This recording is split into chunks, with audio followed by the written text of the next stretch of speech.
Hi friends, நம்மள பல பேர் வெள்ளிக்கிழமை கழட்டி விட்ட ஷூவை திங்கக்கிழமை அவசரமாக வேலைக்கு ஸ்கூலுக்கு போகும்போது தான் பார்ப்போம். அந்த 2 நாளில் எத்தனையோ வீட்டு வேலை செஞ்சுருப்போம், ஆனால் முக்கியமான வேலையை மறந்துருப்போம். இவ்வளோ வேலை செஞ்சு மண்டை மேலே இருக்க கொண்டே மறந்துட்டேனா? இனி இவ்வளோ தூரம் நீங்கள் ஃபீல் பண்ண வேண்டாம். இதுக்கு ஒரு ஈஸியான சொல்யூஷன் நான் சொல்கிறேன். வீடியோவை முழுசாக பாருங்கள். எத்தனையோ யூடியூப் சேனலில் இந்த ஷூ வாஷ் பண்ணுறதுக்காக நிறைய ஐடியாஸ் கொடுத்துருக்காங்க. பேக்கிங் சோடா, டூத் பேஸ்ட் இந்த மாதிரிலாம் போட்டு வாஷ் பண்ணலாம் அப்படின்ட்டு. ஏன் சர்ப்பில் முக்கி ஊற வச்சு துவைச்சி அடித்து காய வச்சாலே ஷூ சூப்பராகிடும். பட் நமக்கு வந்து கொஞ்சம் டைம் தான் இருக்குது. அதில் இன்ஸ்டண்ட்டாக இதை குயிக்காக க்ளீன் பண்ணோம் அப்படின்னா மைல்டான ஹேண்ட் வாஷ் எது வேணாலும் எடுத்துக்கலாம். நான் வந்து செந்தூரோட மைல்டு ஹேண்ட் வாஷ் எடுத்திருக்கேன். இது வந்து அதிகமான நுர வராது, பட் ஸ்மெல் நல்லாயிருக்கும், க்ளீனும் ஆகும்.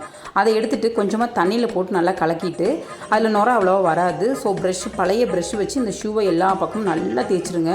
அதுக்கப்புறமா கொஞ்சமாக ஒரு காட்டன் துணியில் தண்ணி நினச்சிட்டு அதை நல்லா பிழிஞ்சிட்டு அந்த ஈர துணி வச்சு நல்லா தொடச்சி எடுத்துருங்க. நல்லா ஸ்பீடாக வச்சுட்டு காய வச்சிங்கன்னா 5 நிமிஷத்தில் ஷூ பளபளன்னு ஆயிரும். ஹஸ்பண்டும் பேர் வரும்.